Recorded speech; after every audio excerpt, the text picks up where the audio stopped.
Hey, what's up everyone? Welcome to our second episode on the channel Life as a Recruit. On this video we'll be talking about what to really expect after you're done your CFAT.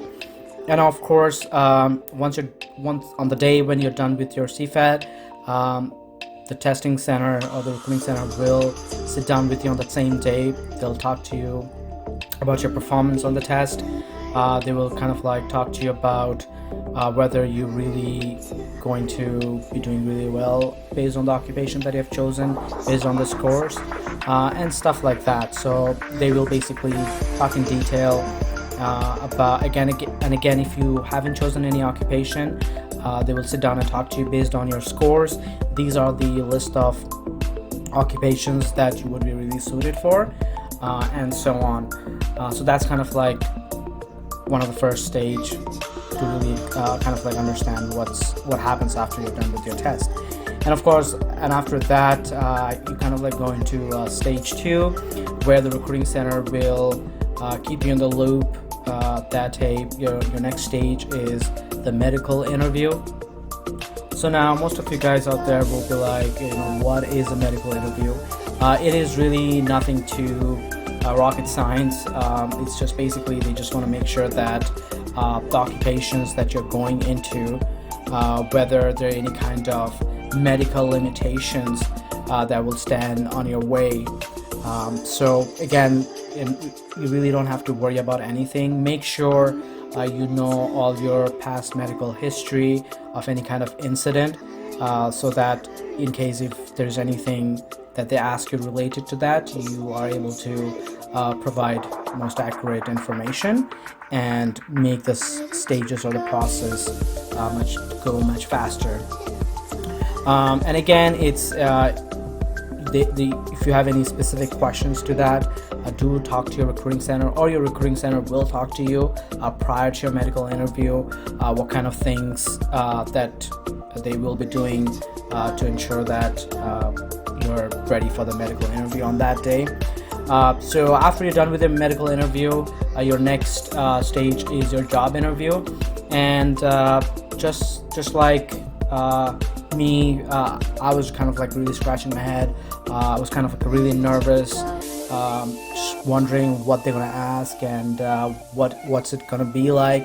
And of course, for confidentiality reason, I won't be disclosing any specific question that are asked on the interview, but to give you a help and a guide out there, so that you guys really know what to really expect is, just generally speaking, if you really understand, this is your CAF interview, or the Canadian Armed Forces interview. So be educated, be knowledgeable what's the CAF is all about.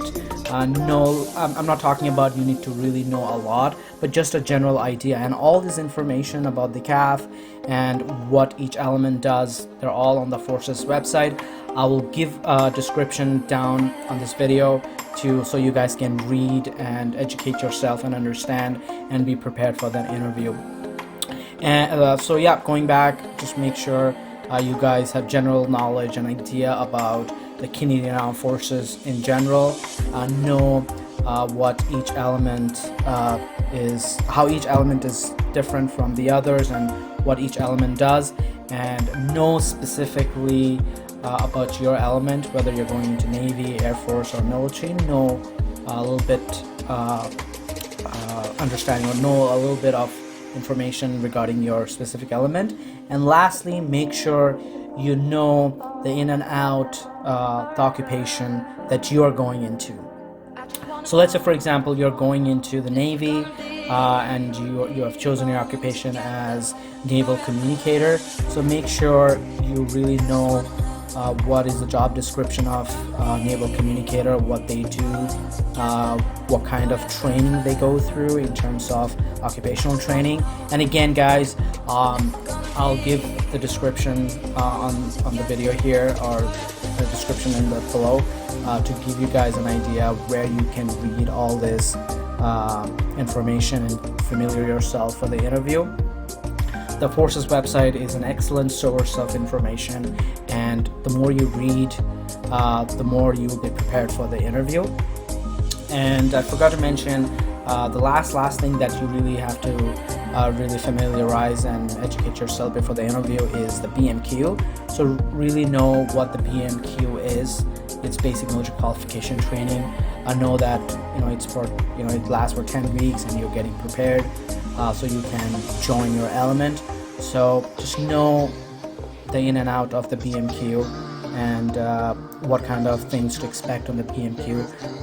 Obviously there's an official video on the BMQ on the Force's website and on YouTube. I'll put a description as well on the link to that video so you guys can familiarize and educate yourself and be ready what's the BMQ is all about, because they will ask you question related to that. Hey, do you know what you're going into? So you need to let them know if they ask you a specific question, and the only ways you can do it by educating yourself about BMQ, the occupation they're going into and the elements they're going into, and generally the CAF. And after you're done with that, your next stage would be kind of like some kind of administrative things that they're gonna go through, and after that they will let you know that they're moving forward with your next stage, which is kind of like getting your oath. And it's basically it's an event. Obviously during pandemic, the oath was done online where people did it over a video conference. You'll be taking oath. It's kind of like serving your country and showing the allegiance to the Queen and her successor. It's really short. I'm not sure going forward how the oath is going to be, and I'm sure it's going to be in person, but during pandemic we had it online, and it was like 30 minutes.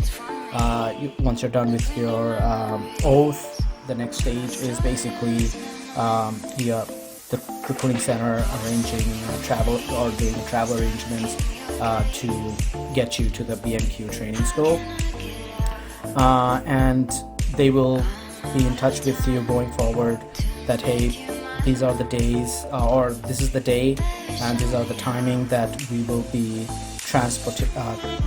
going to transport you to the BMQ training school, and kind of like other administrative details. They'll be keeping in touch with you to let you know everything. And obviously they will give you a list of things that you should be bringing to BMQ, and list of things or what kind of things that you should be expecting in the BMQ. Everything will be given to you. All the information will be delivered to you prior to joining the BMQ.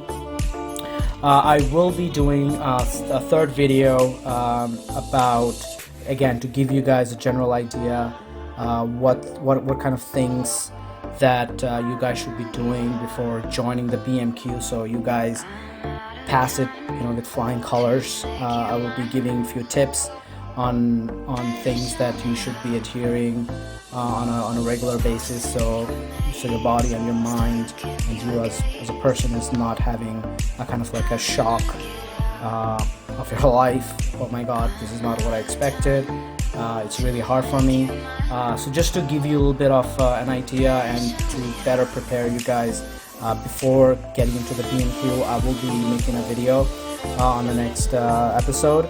So stay tuned, guys. Subscribe to the channel and keep in touch to the channel so you guys don't miss anything new that's coming up.